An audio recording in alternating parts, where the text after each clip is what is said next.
Hello, welcome to White Birch Tarot and Astrology. This reading is for, we'll say, March 18th through about the 21st of March, 2025. And I am doing a specific reading for the Sun conjunct Neptune at the last degree of the zodiac, 29 degrees of Pisces, which happens on the 19th, approximately, depending on where you are. I tried to find the exact time. Pardon my voice, I have allergies again. It's in the upper 70s, and then day after tomorrow, we're going to have snow again. Yeah. Things aren't crazy. Oh, no. So, what was I just saying? I shouldn't have interrupted myself. Okay, so the Sun is going to be conjunct Neptune at the very last degree of the zodiac, 29 degrees of Pisces. And then the next day, of course, the Sun moves into Aries on the 20th, depending on where you are in the world. I could not find the exact time, but that's what I was going to tell you. This is what I found online. I swear to God. It said, I Googled it because I wanted to know when was the last time the Sun and Neptune were together at the last degree of the zodiac. I could not find it.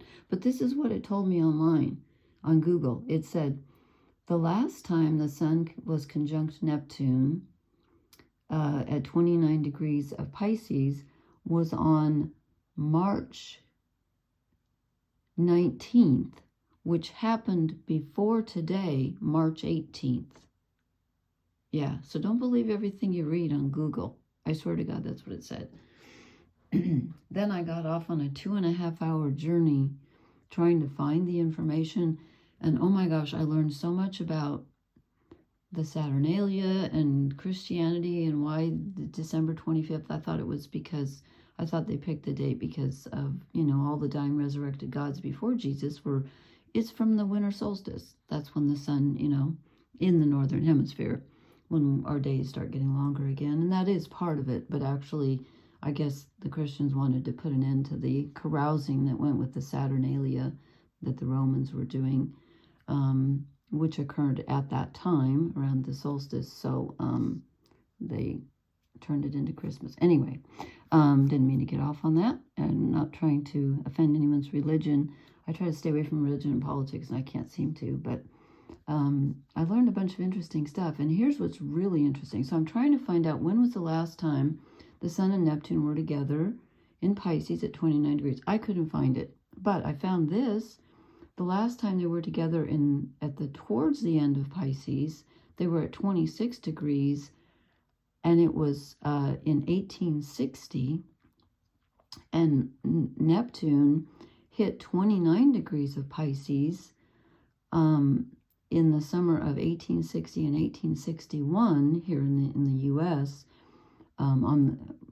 everywhere, but I mean, in the U.S., it hit 29 degrees of Pisces on April 12th, 1861, and the next day, when Neptune moved into Aries on the 13th of April, the Civil War in the U.S. started. And I'm like, oh my God, we're only 2 weeks away? No, wait, that's a month away. No, wait, okay, hold on. I'm sorry, I'm just so goofy. It's something's going on. I think it's this conjunction at the tail end of Pisces. It is so strong. Okay, Neptune moves into Aries on March 30th. But Neptune is currently at 29 degrees of Pisces, the last sign of the zodiac, as I said. And on the 19th, which is basically Wednesday here in the States, the Sun conjuncts Neptune at that last degree, which is just incredibly karmic. It's about closing out an old cycle, starting a new one. The Sun moves into Aries on the 20th. I think I already said that. But isn't that interesting? We have this huge division in the U.S., and the Civil War started the last time Neptune moved into Aries. I'm like, oh my God, are we going to have a war? Neptune moves into Aries the day after we have the solar eclipse, where Mercury will be conjunct Neptune at the last degree of Pisces. Anyway, this reading, I'm sorry, I just got all nerded out. I was there for 2.5 hours reading all kinds of stuff about the precession of the equinoxes. That's a thing in astrology where which constellation's on the horizon when the sun rises on the vernal equinox, again, here in the northern hemisphere.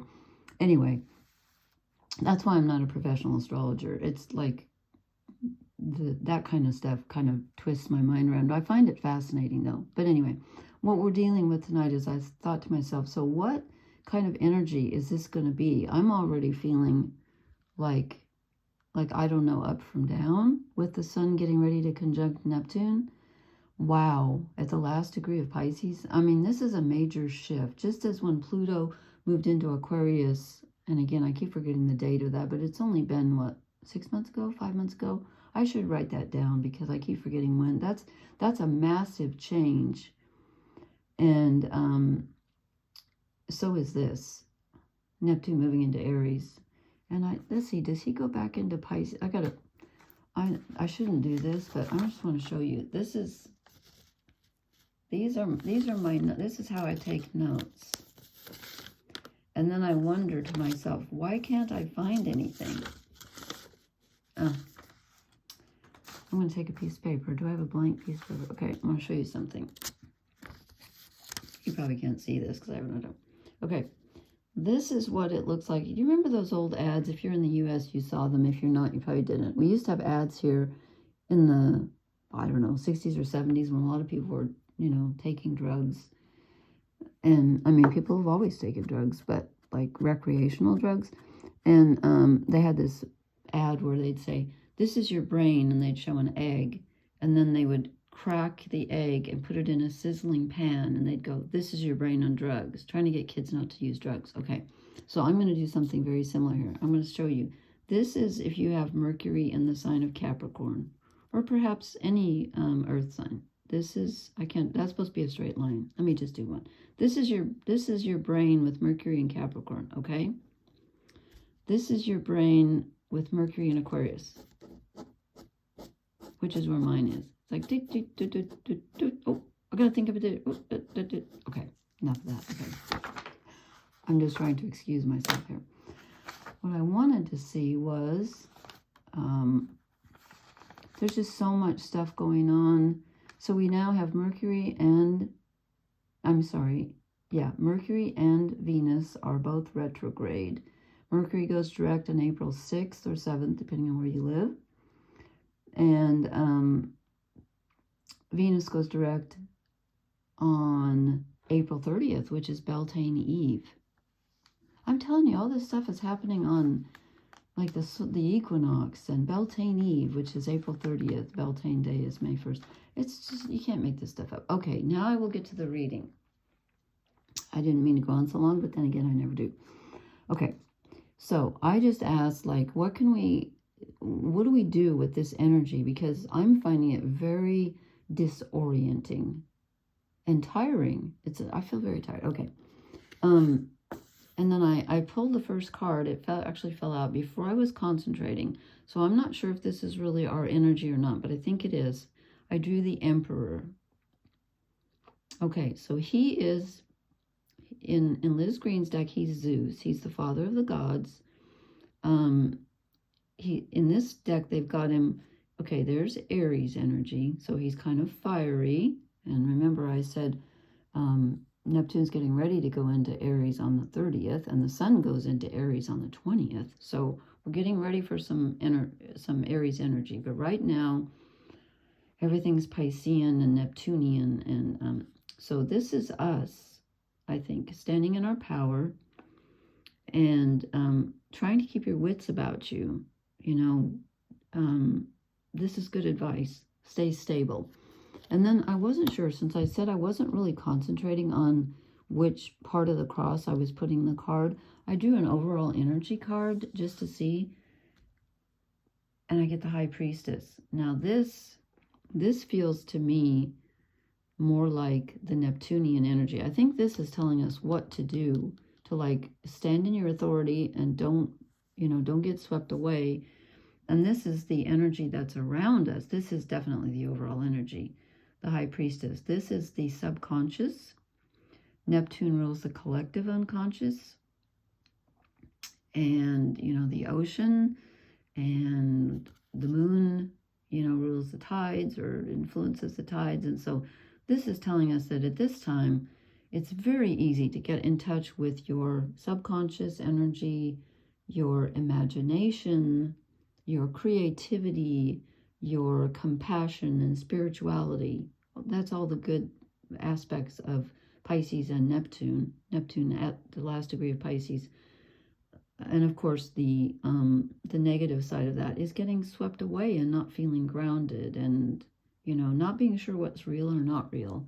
That's always a problem with Neptunian energy. The imagination can be so powerful that you're not sure. So then I asked, okay, what do we need to leave behind? And I got the Three of Swords. Okay, this is really bigger than I think just like a personal heartache, or it's both. It's lancing the boil. It's like, you know, whatever you forgive, whatever you need to do to let go of the things that are troubling your heart, this would be a really good time to leave them, because we're entering a new cycle. And I don't know why I felt like clarifying, but I did. Probably because I did a reading for myself the other night, and that card came out, and I was like, I just want to make sure I shuffled okay. We got Two Swords, and this one is, it's not the same. This is about heartache and sorrow, regret, betrayal. Something's hanging off my card here. You know, leave behind the old things that hurt you. We don't want to take them with us into the new cycle. But we also need to let go of where we have been dishonest, where we have been greedy, and I think also forgiving others, perhaps, where they've been dishonest or greedy. Not that we want to allow that to continue, but I think it's about, you know, like when people hurt you and then you carry that around, and you know that old saying, you've probably heard it a million times, being angry at someone for something they did in the past is like drinking poison and then expecting your enemy to die.